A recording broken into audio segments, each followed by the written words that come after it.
Gil at GrayManPrepping. On this episode of Your Prep for Today, I want to talk to you about chainsaw supplies.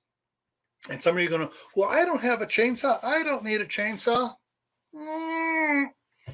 I need to. If you don't think you don't need a chainsaw, you're in the city, yeah, you could be right. But if you're out on a homestead or you got a cabin out in the woods, you're probably going to need a chainsaw there for one reason or another. Prime example is what happened to Anthony at Palmetto Prepared a couple of years ago. The tree that he thought was far enough away from the house came down and put a branch through his roof and was leaning up against his house and stuff. So he had to get up there with a chainsaw and chop it up, get it off the roof, so he'd get a tarp over the hole so their water would stop coming into his house and he would be able to have less damage. WD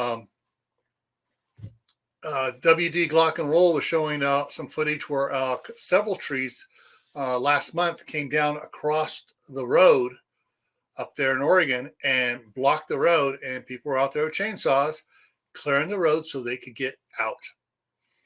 And so chainsaws aren't just for gathering wood, they're to make sure you can still have access or egress from your home in a winter storm. But just having a chainsaw is not enough. You need to have all the supplies to go with it.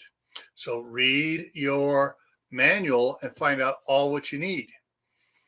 If you don't want to spend money and you have the time, getting a file to sharpen your the chainsaw, the teeth on the chainsaw, so your chain lasts longer, is another thing to do too. And then you got to make sure you have your proper oil mix, your lubricant for your chain, the grease, all the tools you need to work on it, spare spark plugs, air filters, all that stuff you should have in your supplies. All righty.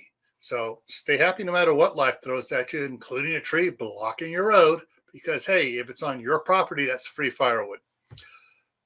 Stay safe. Don't go out and do anything foolish. If you're working with a chainsaw, make sure you have all your safety equipment on.